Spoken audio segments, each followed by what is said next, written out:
pa mga kababayan, no? Suot na siya ng costume ng mukha. Ito yung mga lokal dito mga kababayan, no, sa Pasay City ang kasama. Ito naman si Senador Bongo. Ayan. Ang ulo ni Senador Bongo yung sinuot.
Dito kay Attorney Jimmy Bundok mga kababayan, kay Senador Bato de la Rosa,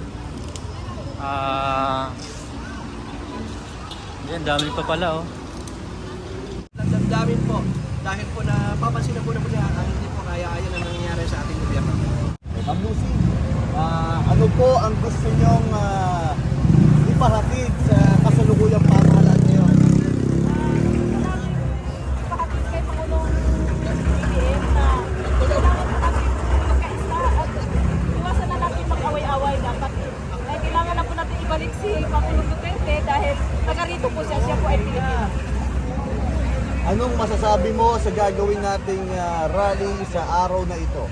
Ang masasabi ko po ay kailangan po natin masumukot na lahat sa PDP laban. Kailangan vote straight po tayo. Okay. Anong masasabi mo sa kasalukuyang kalagayan ng ating former president? Sa ngayon, hindi pa po namin alam po ano na po ano. So far, antay na lang po natin kung ano pong update nila. Ay, maraming salamat po, Ma'am Lucy. Emosyon po, ano masabi ka sa gobyerno ngayon?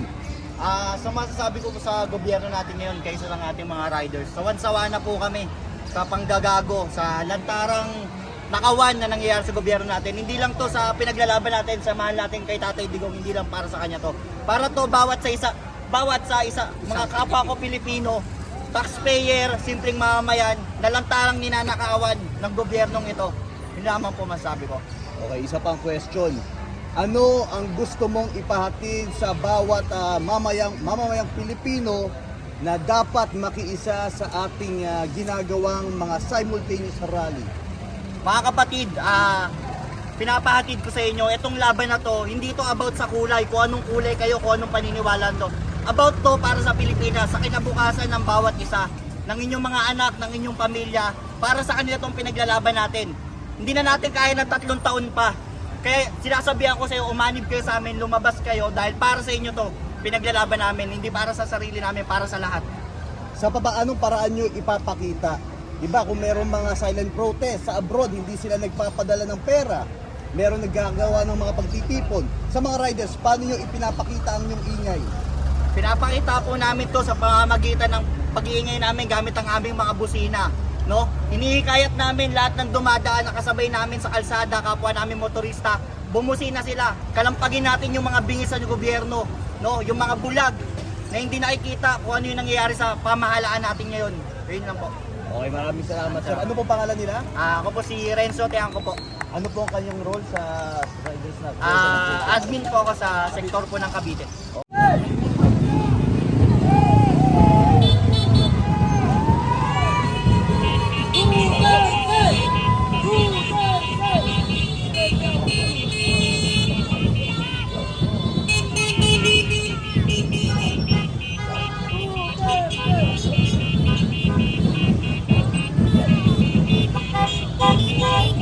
Thank you.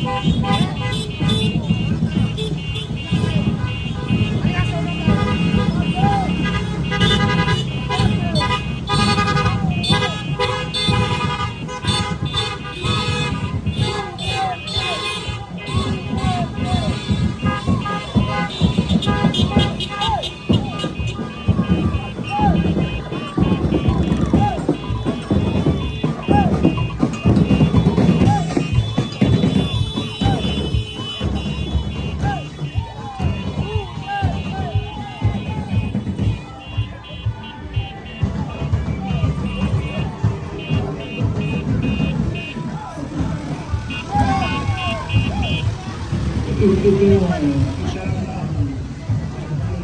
may pamaypay na si ma'am.